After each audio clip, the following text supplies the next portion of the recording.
আসসালামু আলাইকুম। আহ, আজকে নির্বাচনের আগের দিন আমেজ একটা বইছে। তো বাহিরে যাওয়া, অফিস সব বন্ধ। তো সেই জন্য চলে এসেছি বাসায়। কিছু খাওয়া দাওয়া করতে, রান্না করতে বলেছিলাম। এটা হচ্ছে বিফ কালা ভুনা। তো খুব সুন্দর হয়েছে, কালারটা দেখছেন, ফুল ব্ল্যাক, কালো কালোই হয়েছে, এবং মাংসগুলো খুব সফট হয়েছে। সাথে আমি বলেছিলাম যে ঘন ডাল করতে। এই যে ঘন ডাল, কারণ ঘন ডাল যে আমার খুব খেতে ভালো লাগে। এই যে ঘন ডালটা দেখতে পাচ্ছেন কি পরিমাণ ঘন। আর সালাদ, আর হচ্ছে গিয়ে এটা হচ্ছে গিয়ে বড় বড় পেঁয়াজ। তো এখন একটু টেস্ট করি, আপনাদের সাথে শেয়ার করি যে কেমন হলো। আগে কালা ভুনাটা দিয়ে একটু শুরু করি, নাকি বলেন?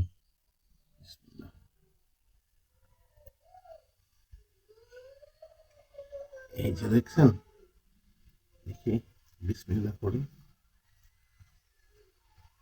এটা কিন্তু আমাদের বাসায় বানানো কালা ভুনা। বিসমিল্লাহ।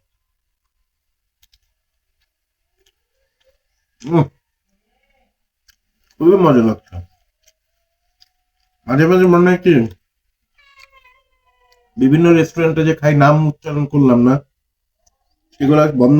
তাদের ওখানে পাশাপাশি যদি একটা ব্যবসা দিতে পারতাম আপনাদের ভাবিকে দিয়ে, তাহলে মনে হয় আরো সুপার হিট হয়ে যেত। তো এই আর কি, একটু দেখি। হম, এই তার ঝোল, গ্রেভিটা খুবই সুন্দর হয়েছে, ঘন ঘন, এবং খেতে জি আমরা। আচ্ছা মা, এই যে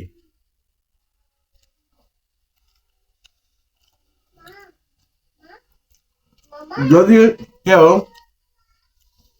যে সবচেয়ে বেশি লাইক কমেন্ট শেয়ার করবেন, তাকে এটা খাওয়ার দাওয়াত দিব বাসায়। এই যে ঘন ডালটা নিচ্ছি। এখন থেকে চিন্তা করতেছি যে রেগুলার আপনাদের সামনে কিছু না কিছু ভিডিও আপলোড দিব, বাসায় হোক বাহিরে হোক। এই যে, জি জি, এই যে একটু ঘন ডালটা দিয়ে একটু খেয়ে দেখি। এই যে দেখেন, ঘন ডাল দিয়ে। উম, আর আমার কাছে এই গরুর কালা ভুনার সাথে এই ঘন ডালটা খুবই ভালো লাগে। তো যাক, সবাই খাবে। আর বাড়াচ্ছি না কথা। যে সবচেয়ে বেশি লাইক, কমেন্ট, শেয়ার, সাবস্ক্রাইব করবে, তাকে ইনশাল্লাহ একদিন আমরা আমাদের বাসায় ইনভাইট করে এই কালা ভুনাটা খাওয়াবো। আল্লাহ হাফেজ।